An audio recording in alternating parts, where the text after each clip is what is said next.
point de cette édition et c'est la revue de la presse. Bonjour, fini la Coupe du Monde de Edouard Mendy. Le gardien de l'équipe nationale du Sénégal sera absent pour le dernier match de phase de groupe de l'équipe nationale du Sénégal ce vendredi face à l'Irak. Solo Quotidien revient sur sa blessure, mettant en exergue l'image du gardien numéro 1 du Sénégal. La Fédération sénégalaise de football a confirmé à travers un communiqué rendu public tard dans la nuit hier la blessure de Doudou Mendy, touché au genou contre la Norvège. Le portier des Lions ne disputera pas donc le prochain match de l'équipe du Sénégal contre l'Irak. Selon ce communiqué de la Fédé, le portier est blessé au genou gauche contracté lors de la rencontre face à la Norvège. Des examens médicaux complémentaires sont en cours afin d'évaluer avec précision la nature de la blessure et déterminer la suite de sa compétition. Tout comme sur le quotidien Réumi en parle également, Edouard Mendy forfait pour le reste de la compétition. Edouard Mendy est-il forfait pour le reste de la compétition, s'interroge mes confrères. Le portier sénégalais est gravement touché au ligament du genou droit. En forme, Réumi Sport, la Fédération sénégalaise de football confirme le forfait de Mendy pour le prochain match. Affiche.actu Sport, coup dur donc pour les Lions selon les Échos. Le quotidien revient sur la séance d'entraînement des Lions du Sénégal. Hier, décrassage pour les titulaires, séance complète pour les remplaçants. Les Lions quittent leur camp de base aujourd'hui pour rejoindre le Canada, informe les Échos.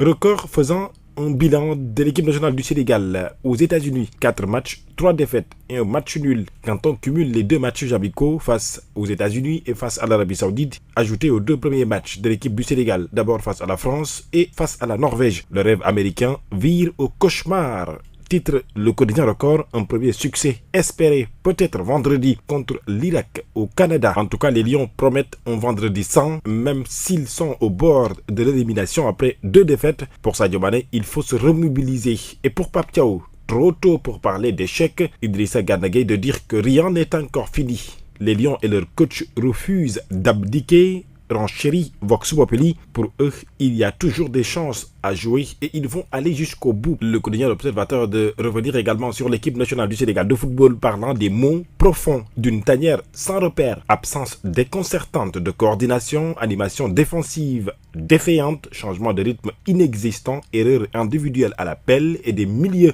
qui se marchent déçus. Pape Fall dissèque les sorties chaotiques des Lions au mondial. La colonne vertébrale face au vertige du déclin des techniciens étale les limites du coach Pape Thiaw.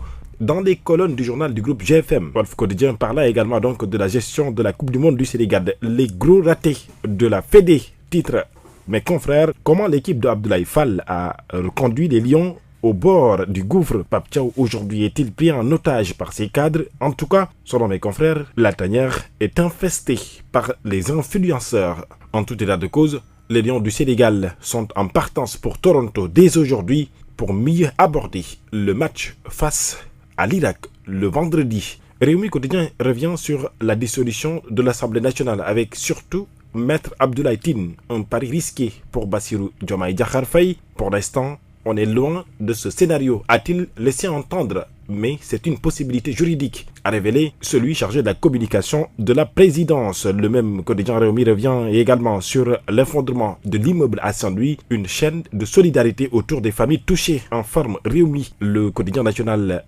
parlant du Sénégal et de l'Allemagne, un partenariat stratégique renforcé.